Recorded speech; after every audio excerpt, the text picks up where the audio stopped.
becomes and my learned friend, Mr. Koza, I'm sure what I'm going to say is not going to convince him to withdraw his opposition.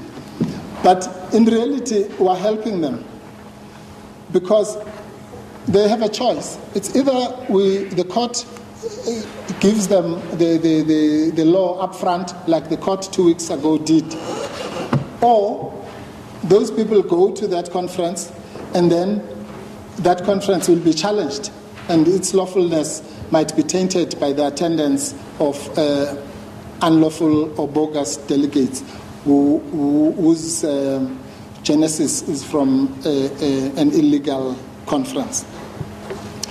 If I was them, which I'm not, I would choose the first option. In other words, the court should tell me up front so that maybe something can be done. Maybe there might be remedial measures, I don't know, that they can take to make sure that the province is still represented. Because if it's challenged after the conference and it fatally taints the entire conference, well, then that's it. There's nothing more you can do. You can't taint it.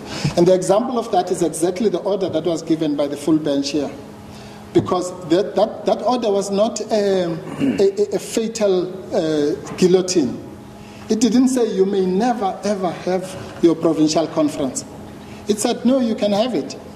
But just cure this and cure that and cure that. That's a much better order for a respondent at least to get, because you can still remedy the defect somehow. And they were given that opportunity, they didn't take it, and now there's no other choice that the court has but to nullify that conference. And the court didn't mince its words with respect. It didn't say, it might look bad or whatever. It said it will be a nullity. Can't be clearer than that. That conference will be a nullity and is not to be held until this and that happens. So nobody can say it's a question of interpretation. No, there's no question of interpretation. Here, nullity means nothing has happened. It's almost as if they could have gone to the beach instead of going to Paris. It's a nullity. It did not happen.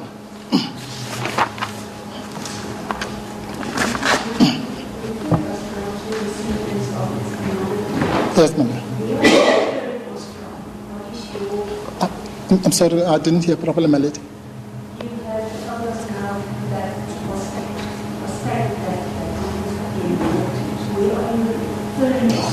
Oh yes, I'm sorry, my lady. It's page 76, it's the court order. I'm reading from the actual court order, prayer number 4. I'm sorry, my lady.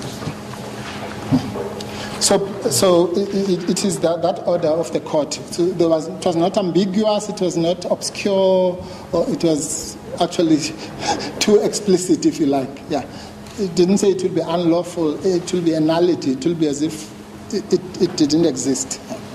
And we are saying we're exactly in that position now, where the whole thing is just a nullity.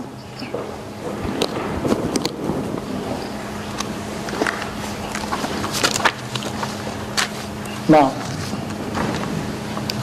let's go to the more difficult question of who should be excluded, that the court has obviously been wanting us to deal with. That's the second leg.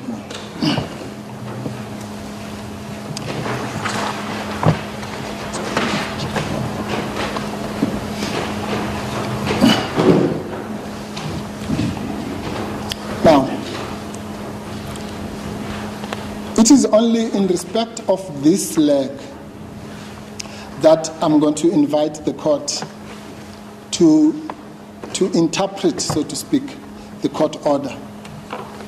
And if you bear with me, I'll explain exactly where I'm going with this. In respect of the second leg, one has to say, what was the court actually saying when it says, should you not cure the irregularities in these 28 branches, your conference will be a nullity. In my respectful submission, the court was simply saying the following, that and this must be the difference between the minority and the majority. The court must have been saying the following, that the rot, or let me use a nicer word, the taint of unlawfulness that is brought about by these 28 branches is such that it will contaminate the entire provincial conference. When we were arguing this case here, I used the example of the rotten potatoes. So you either take the view that there are 28 rotten potatoes in this bag, and we will take them out, and the rest of the bag will be fine. Or you take the view that there are 28 rotten potatoes and the whole bag should go, in the sense that the taint is just, there are worms and all sorts of things, and you just take away the whole bag. Now, that's a very subtle difference between the minority and the majority. Because the minority, in effect, was saying, let's just exclude the people who have committed unlawfulness. But the rest of the innocent members of the ANC in the province should be allowed to go ahead with their conference. Why should you affect them? You should simply exclude those that you say you acted unlawfully. But the majority disagreed. Majority said, no. It's not just a question of those 28 branches. Those 28 branches spoil the whole potato bag, so to speak. And the whole conference will be a nullity, not just in respect of those 28 delegates or branches or whatever, but the entire thing, the whole Free State province. Their conference, lawful and unlawful delegates included, will be participating in a nullity. So what do we read from that? If the court is inclined to accept that interpretation of the judgment, then the rest becomes very easy. One has to take a step back and remember that the delegates to the national conference now, the forthcoming national conference, were also elected from the same process that the court held to have been fatally tainted by the irregularities.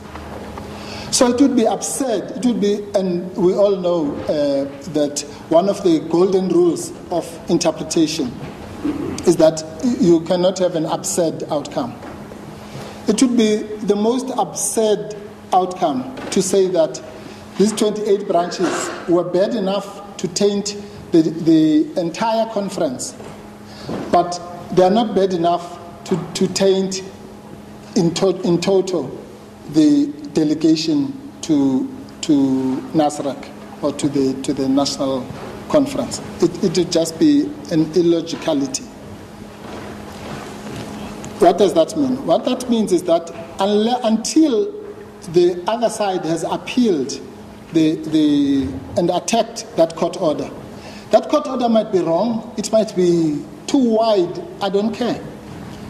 The point of the matter is that as we are here now, that court order stands and it has not been appealed against.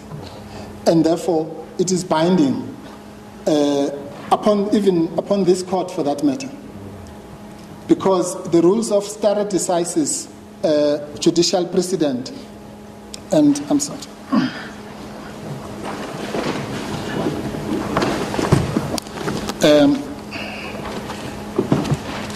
There's a case, I'm sorry because I just found it now, literally what they say hot from the press.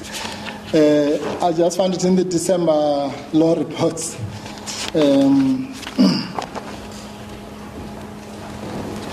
Which came out, which I only saw yesterday.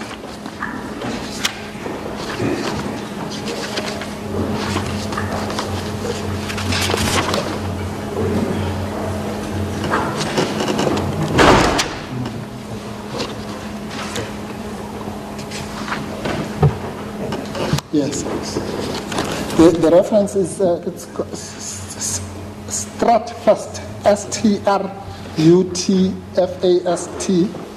Pty Ltd versus ACE, Afrikaans ACE, UYS, and another 2017-6 SA491 GJ.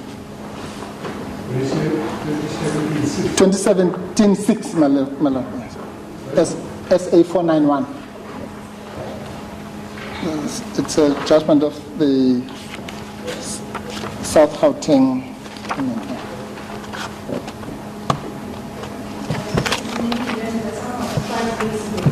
Yes, and it simply reestablishes that the principle that a court of equal stature, right, my lady, a court of equal stature is bound by its own decision, so to speak.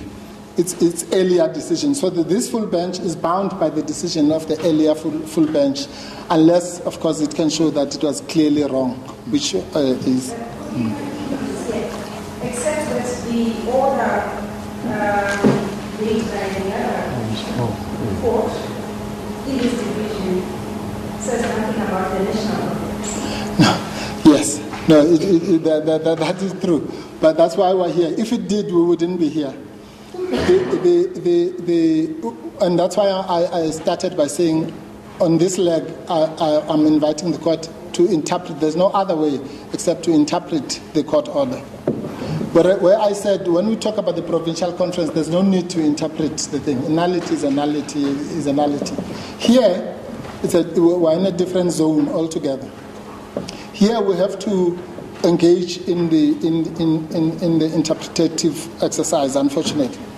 And all I'm saying is that if you interpret the difference, and I'm eternally grateful actually that there was a minority judgment, because it makes the point much clearer. If you interpret the difference between the minority judgment of this court and the majority judgment, the only difference, but only, is that the one court was satisfied that the 28 branches must be rerun, and that's a matter that can be boxed to those 28 branches. Whereas the majority was of the completely different view, which we support, that the 28 branches taint the entire province, so to speak. And all I'm saying is, if that is true, if I'm right in that interpretation of the court, and I might be right, I might be wrong, but if I'm right about that interpretation of the court order, then it would be an absurdity of the first order to say that the same tainting 28 branches now suddenly don't have the same tainting effect when it comes to the delegation to the National Conference. When the delegates were elected in the very same meetings, the very same process, that is common cause. That effectively what happens, my ladies and my lord, is that you have a so-called a BGM, branch general meeting. You go through the thing. Is it correct? Yes, it's correct. Was there notice? Good notice? Yes, there was good notice, and so on and so on. And then on the agenda, you'll say, okay, we have a provincial conference and we have a national conference. Let's now elect the delegates, the people who will be representing us at the provincial conference. And we say it's going to be Malena Jr., Mr. Magan. Then we finish that. Then we say, now let's nominate somebody who's going to represent us at the national conference. Then we agree it's either still going to be him or it will be my learned friend, Ms. Kofa. That's all. So it's the same meeting. So it can have different impacts at provincial level and at national level. It's either tainting in toto or not tainting in toto. And according to this majority of this court, it was tainting in toto. That's really the structure of what I call the wider order.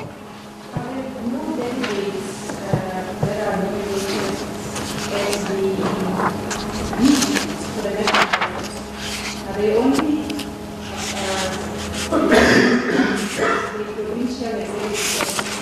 nowhere else. Not at the bench general meeting. No. All the delegates are elected at branch meetings. Whether it's for the provincial conference or the regional conference or the national conference, it doesn't matter. All delegates, the word delegate really means we can't all 100 of us in the branch go to Nazareth. So we must delegate one of us to represent us there. That's all. So it always happens at the branch level. At the branch level, there are nominations for people that are going to represent the branch at national conference. And at provincial conference. Yes. That's correct. That's correct, my lady. So irrespective of what happens at the provincial conference, those nominees that were nominated in the branches will remain nominees at the conference. At the national conference. No, my lady. Or do they lose their status once they get to the provincial executive conference? Yes, no, I understand, my lady. It's actually confusing, but the person might change, my lady. So in other words, in one model, you could say we are nominating. That's why I use the two people. We could say we're nominating you. You are our delegate. Whatever happens, whether it's a national conference or a provincial conference, it's going to be you. That's not how it happens, unfortunately. How it happens is that actually the nominations happen under separate items. So we can say, as I made the example, we're nominating him to be our delegate. Then when the item comes for the national conference, we can say we're still nominating him, or we can say, no, for that one, we're nominating her. But the point I'm making is simply that all that happens in the same meeting, literally in the same sitting of the branch. I think the other question is that once nominated as a delegate to the national conference by a branch, it is not vetoed or dealt with at the provincial conference. Oh yes. Well, it turns out that it is actually. That's what I meant when I say they lose their status when they get to the provincial executive conference. Now, lady, I don't want us to be bogged down on this point. No, it doesn't mean once they've been nominated by the branch, nobody can overrule the branch. Irrespective of what transpires at the PEC. Now, what happens at the provincial conference? According at least to I'll find the reference now.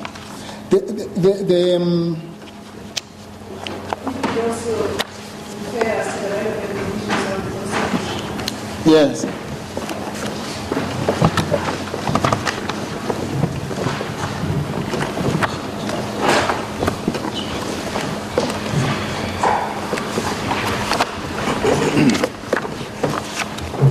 Yeah. The answer, I'll look at it from the Constitution, but let's just take a quick shortcut. If you go to paragraph 12.10 of the answering affidavit, of the 1st to the 32nd, that's the unsigned one, where we're still waiting for the...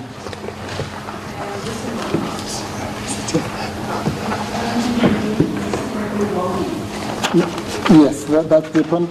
Yes, that's correct. That's correct, my lady.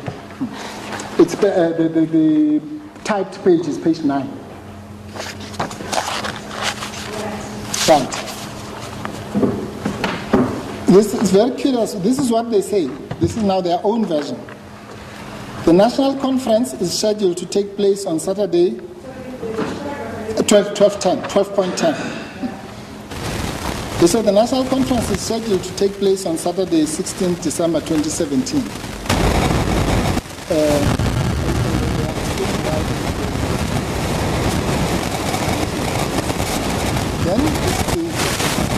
All right, we do apologize. That is the sound as we're getting it live from the Free State Court there, where disgruntled NC members have taken the party to court to have the court nullify the peace in that province.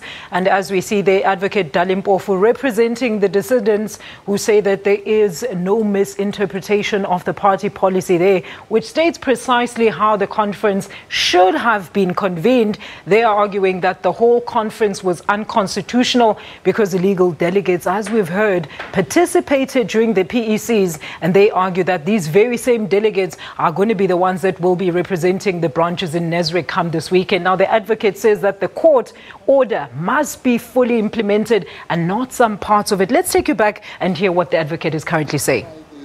The breach of the court order. So they're saying, look, we were between a rock and a hard place. On the one hand, we wanted to comply with the court order, but we needed to have this provincial conference so that we can sanction our delegation to This conference, as far as I understand it, sanctions the delegates from provincial, not the branch delegates. Yeah. So this paragraph does not refer to branch delegates. It refers to the delegates being chosen at the provincial conference to act on behalf of the PEC as delegates. No. Well, I don't want to use my own experience now. That's definitely not what it means. The provincial conference does not at all say these are going to be the provincial delegates. As I explained, it's a simple process. They select, I think it's 30 additional members plus the top 5. And out of that 35, they, among themselves, will then, depending from year to year, it changes. National might say this year provinces must give us 20. This time they've said 27. Among themselves, they'll choose which 27. It's got nothing to do with the conference. So this can only mean that the provincial conference was needed to appoint delegates who will participate at the national conference to represent the Free State province there. That means the delegates. And I thought we were in agreement that something happens at the provincial conference, which otherwise this would be completely senseless. Because then why do you need a conference? Remember, on Sunday there was a provincial executive committee. So why would you need a conference just to have another one so that you can have 27? You could have chosen 27 from the people who were in the PEC last week. This can only mean that it refers to the delegates, because yes.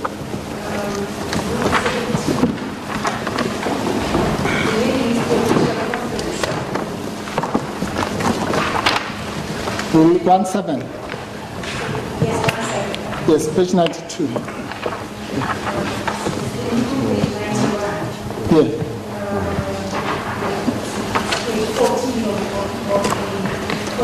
Yes, the typed page 14. I'm with you, my lady. 17.2. It says the provincial conference shall be composed of voting delegates as follows. At least 90% of the delegates at the conference shall be from the branches elected at the properly constituted branch general meetings. Yes. So,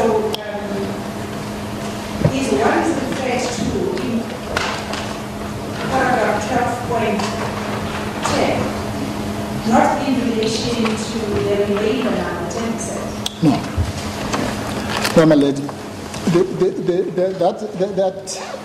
Fortunately, that 90% rule applies throughout, even at the national level. Here, what it says, that paragraph, my lady, simply says that for the provincial conference to sit, its constitution is just really to protect the democratic rights of members. So the composition of the whole conference must be 90% made up of branch delegates. Then you can have all sorts of other people, Women's League, and so on, making up the 10%. But the 90% must always, and that happens even at the national conference, it must always be people coming from branches. So in practice, this is what happens. There's a formula. They'll say, we're going to have 5,000 delegates for this conference. Therefore, what is 90% of 5,000 is 4,500. And then they say, the delegates in that conference, 4,500 of them must come from branches. And then they'll go further and say, that means each province must have 300 or whatever the breakdown, depending on the size of the. Yeah. So that has absolutely nothing to do with what is stated at 12.10. What is pointed at 12.10 is that the provincial conference needed to appoint delegates who will participate in the national conference and represent the Free State province there. Look at clause 10. Yes, my lord. Yeah.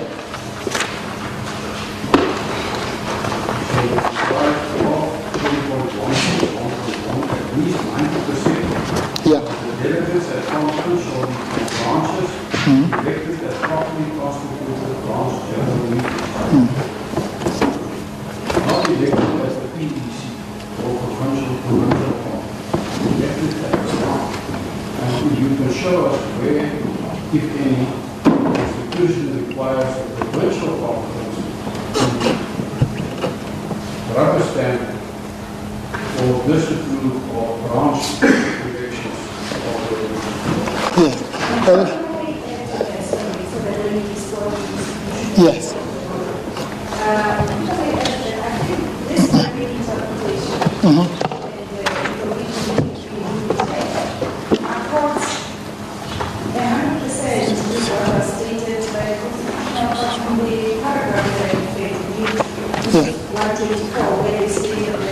The order that they made that will not affect the rights of delegates to be elected in the constituted branch general meetings of the district province who have been appointed to serve as delegates with any other province of the party. Yes.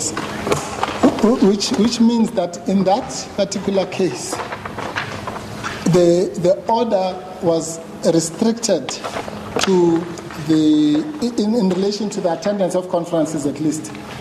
The order was restricted to those people who came from unlawfully constituted or convened branches. Okay. Now, that's exactly what I'm saying, is that in this case, if it is true, and I can't take it further than simply saying, otherwise the statement that is made by them really means absolutely not, it's just words, empty words.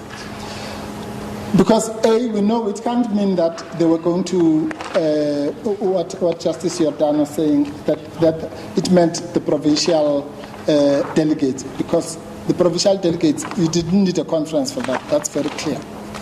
So if it was not the provincial delegates, I mean the PEC delegates, then what other delegates are there? It's only the branch delegates. Now, the issue here is that let's not even elevate it to nomination. If the provincial conference plays any role whatsoever in sanctioning, as I called it, the delegation that's going to go to the national conference, any role. Let's say, just say, raise your hands or okay, thank you. That role, however big, small, or indifferent it is, cannot be exercised in an unlawful provincial conference. Really, that's all I'm saying. And if they are right, the ANC is right, that one of the reasons why they even went so far as to break the law and to breach a court order was All right, still live visuals from a Free State High Court there where the ANC, it is ANC versus ANC, represented by the EFF's Dalimpofu. And of course, the dissidents there are seeking for the court to nullify the Free State PGC. Those visuals coming to us straight from there. The argument there is, of course, that the whole PGC should be nullified as the delegates that attended some of the branch meetings and nominations were indeed illegal, and they were not necessarily party members.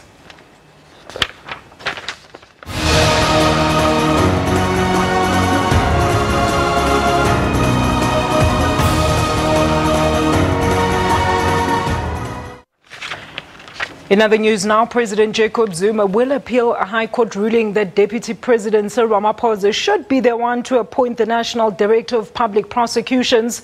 The North Gauteng High Court ruled that the President shouldn't appoint a new prosecutions boss because he's conflicted. The NPA head must decide whether to reinstate the corruption charges against President Zuma. The country, or the court rather, has given the Deputy President 2 months to appoint the new NPA head after judges found that the appointment of Sean Abrams was indeed invalid. The President is taking the matter to the Supreme Court of Appeal.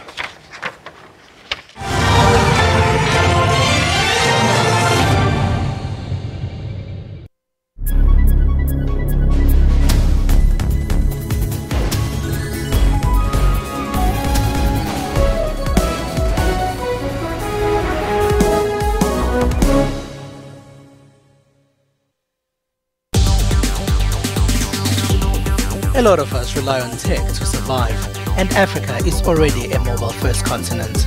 We built mobile technology that connects motorcycle taxis to commuters and businesses in real time. My phone was the most important thing. Africans are using technology to innovate. On Network, we have African technology and social media news. Even robots have heard about us. Hello, watch Network on SABC. For African technology and social media news, join Ms. Phumelele Zondi on Network every Sunday at 9 p.m. Our stories. How do I begin? Our lives. When all seems to fail, we will raise our voices a bit louder for our justice. Well, I went into absolute shock. My whole body was shaky. I couldn't hold a phone, but there he was. I couldn't believe the nonchalant that they were still in the area 2 weeks later. And in times when the justice system is not able to help us with our individual battles. I'm willing to do anything. What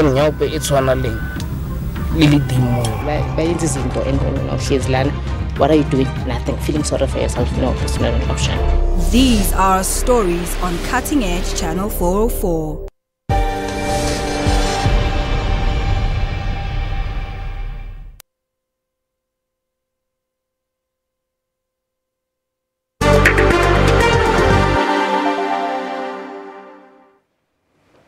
Welcome back and good afternoon. Thank you very much for staying with us. As you have already heard about the striking SABC employees who have gathered outside the public broadcasters' offices across